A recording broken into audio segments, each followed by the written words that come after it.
नाज़रीन, Iran Israel America जंग के बाद दुनिया एक नए खतरनाक मरहले में दाखिल हो चुकी है। क्या ईरान ने शुमाली कोरिया मॉडल अपना लिया है? क्या ईरान के पास पहले से एटम बम मौजूद है? मशरिक़ वस्ता में जंग बज़ाहिर वक्फे में दिखाई दे रही है, लेकिन असल में पूरी दुनिया एक ऐसे खतरनाक मोड़ पर खड़ी है जहां किसी भी लम्हे सूरत हाल जो है वो एटमी बहरान, आलमी माशी तबाही और बड़ी ताकतों के बराह रास्त तसादम में तब्दील हो सकती है। ताज़ा तरीन इतलात, सफारती नक़्ल व हरकत, फौजी धमकियाँ और ईरान के हालिया बयानात ने वाज़ह कर दिया है कि आने वाले दिन इंतहाई ख़तरनाक हो सकते हैं। सबसे बड़ी खबर ईरान की जौहरी प्रोग्राम्स को लेकर सामने आई है। ईरानी जो पार्लिमानी हलके हैं और सरकारी शख्सियात ने वाज़ह इशारा दिया है कि अगर अमेरिका या इजराइल ने दोबारा हमला किया तो ईरान यूरेनियम को 90% तक अफजूदा करने की तरफ जा सकता है, जिसे हम वेपन ग्रेड यानी एटमी हथियार बनाने की सतह समझते हैं। ये सिर्फ एक धमकी नहीं, ये पूरी दुनिया के लिए एक वार्निंग है, क्योंकि 60% से 90% तक पहुंचने का मरहला सबसे खतरनाक समझा जाता है।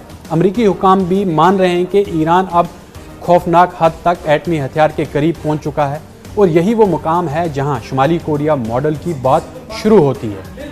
ईरान अब शायद वही रास्ता इख्तियार करना चाह रहा है जो शुमाली कोरिया ने बरसों पहले अपनाया था। पहले मुज़ाकरात, फिर वक्त हासिल करना, फिर खामोशी से अफजूदगी बढ़ाना और आखिर में दुनिया को ऐसी हकीकत के सामने खड़ा कर देना जहां फौजी हमला नामुमकिन हो जाए, क्योंकि सामने एटमी ताकत खड़ी होती है। शुमाली कोरिया ने यही किया था।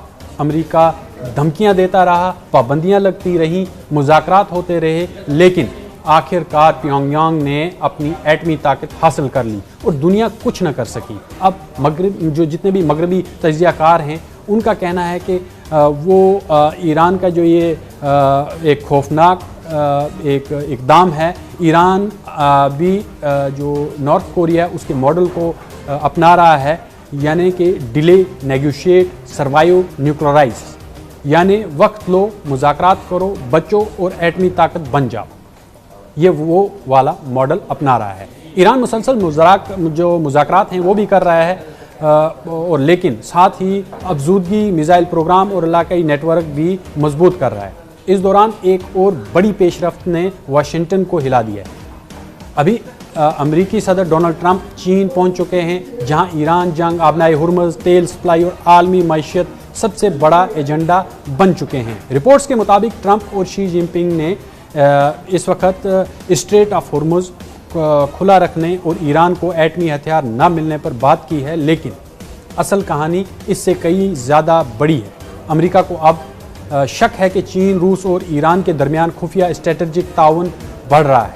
वाशिंगटन को खौफ है कि अगर ईरान मुकम्मल तौर पर चीन और रूस ब्लॉक में चला गया तो मशरिक़ वस्ता में अमरीकी बरतरी खतरे में पड़ सकती है। इसलिए अमेरिका वॉर मिनिस्टर यानी दिफाई और जंगी पॉलिसी साथ सख्त गुस्से में है, क्योंकि जंग उनके मंसूबे के मुताबिक ख़त्म नहीं हुई। ईरान न सिर्फ बच गया बल्कि अब पहले से ज़्यादा जारहाना लहजे में बात कर रहा है। अमेरिकी इंटेलिजेंस रिपोर्ट्स के मुताबिक ईरान अब भी अपने मिसाइल नेटवर्क्स, ड्रोन प्रोग्राम और खलीजी दबाव की सलाहियत बरकरार रखे हुए हैं।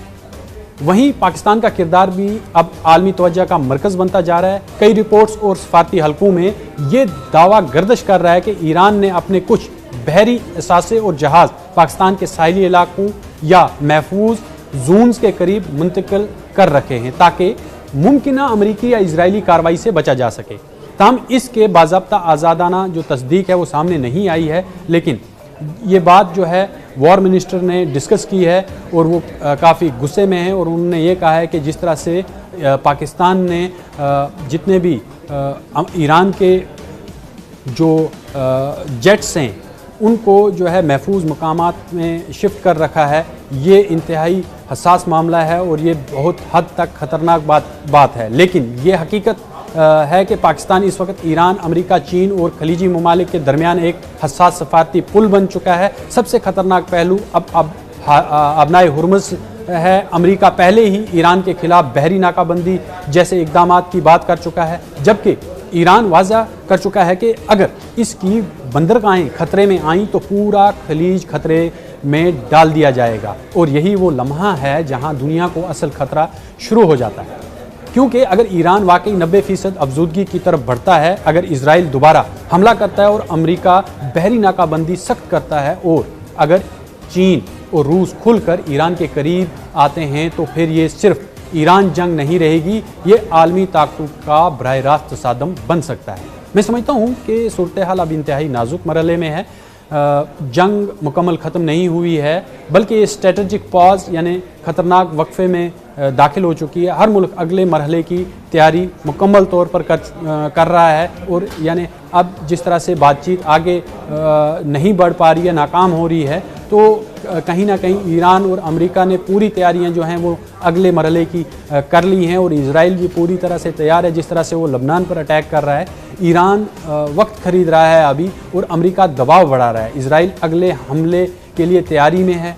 रूस और चीन खामोशी से अपनी पोजीशंस जो हैं वो मजबूत कर रहे हैं, और दुनिया शायद अभी भी इस बहरान की असल शिद्दत को पूरी तरह से समझ नहीं रही है, क्योंकि अगर ये बहरान दोबारा भड़का तो इस बार सिर्फ मिसाइल नहीं गिरेंगे, बल्कि आलमी मईशत, तेल सप्लाई, समुद्री रास्ते और शायद पूरी दुनिया का वक्त जितनी भी ताकत है उसका तवाज़न जो है वो बदल सकता है, वो हिल सकता है।